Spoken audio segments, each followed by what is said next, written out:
যে রুল ভাই এরা খেলবে, এরা তো বসে বসে এত টাকা পেয়ে যাচ্ছে, 8 লাখ টাকা পায়, 9 লাখ টাকা। ও জানে আমি যে খেলি বা না খেলি আমি তো টাকা পাচ্ছি। যখন পারফরমেন্স বেসড স্যালারিটা করে দিবেন তখন দেখবেন দৌড়ঝাঁপ লেগে গেছে। বাংলার ব্যাটাররা আল্লাহর উপর ছেড়ে দেয়, কোনোভাবে যদি ব্যাটে লেগে বেঁচে যায়। হাতের উপর চোখ রাখে না, যেটা কি leg break, don't go back foot, don't play half cock. Skill বাড়ানোর সেই তাগিদটা তাদের কম। আমি তো মনে করি কম, কারণ অল্পতে সব পেয়ে যাচ্ছে এরা। কেউ বলছে কফি খেতে গিয়ে দেখে বাংলাদেশের 7 উইকেট শেষ, কেউ ওয়াশরুমে গিয়ে, কেউ নামাজ পড়তে গিয়ে। মানে বাংলাদেশ শ্রীলঙ্কার বিপক্ষে যেভাবে কলাপস করেছে, নানা রকমের গল্প আছে। সাবেক অধিনায়ক রকিবুলের আসলে গল্পটা কি, কোথায় ছিলেন, কি করছিলেন তখন যখন একটু ভেঙে চুরে গেল টাইগাররা? আমি টিভির সামনেই ছিলাম।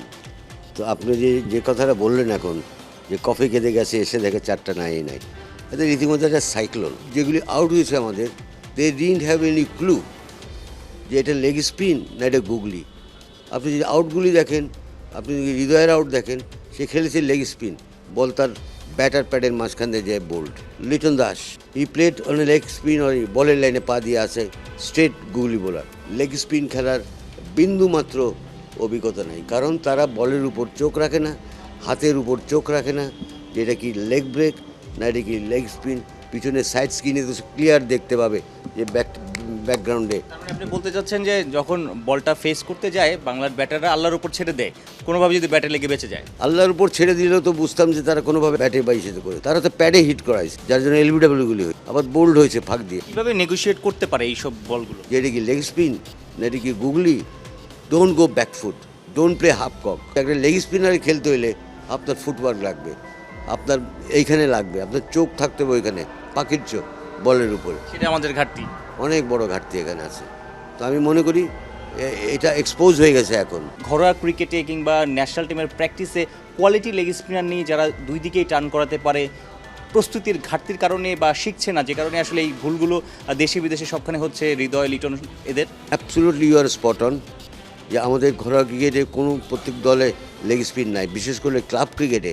আপনি দেখেন ক্লাব ক্রিকেটে ক্লাব অথরিটিরা তারা লেগ স্পিনার নিতে চায় না। মনে হয় যে বাংলাদেশের ব্যাটারদের ডেডিকেশন, ডিটারমিনেশনে ঘাটতি, এখানে ঘাটতি আছে। নিজেরা নিজেদের স্কিল বাড়ানোর সেই তাগিদটা তাদের কম। আমি তো মনে করি কম, কারণ অল্পতে সব পেয়ে যাচ্ছে এরা, এবং আমি বিশ্বাস করি এই মুহূর্তে ওটা করার সময় এসে গেছে, যেটাকে ম্যানেজমেন্টে বলে পারফরমেন্স বেসড স্যালারি। আপনি দেখেন একজন 8 লাখ টাকা পায়, 9 লাখ টাকা। ও জানে আমি যে খেলি বা না খেলি আমি তো টাকা পাচ্ছি। ব্যাটিংয়ে নামলাম, ফিল্ডিংয়ে নামলাম, একটু পরে এসে ড্রেসিং রুমে বসে থাকলাম। আপনি যখন পারফরমেন্স বেসড স্যালারিটা করে দিবেন, পারফর্ম করে নাও, তখন দেখবেন দৌড়ঝাঁপ লেগে গেছে। তখন দেখবেন ইন্ডিভিজুয়াল প্লেয়াররাও ও বোলিংয়ের বেলাও ওটা করে দিবেন।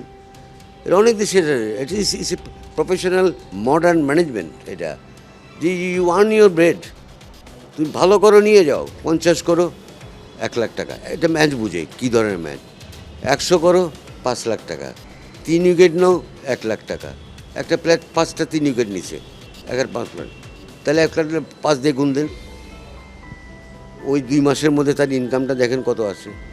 যারা নাকি তখন কী হবে তখন জানেন, ওই ইন্ডিভিজুয়াল প্লেয়ারগুলি, তাদেরকে আপনার ওরকম প্রোগ্রামিং করা লাগবে না।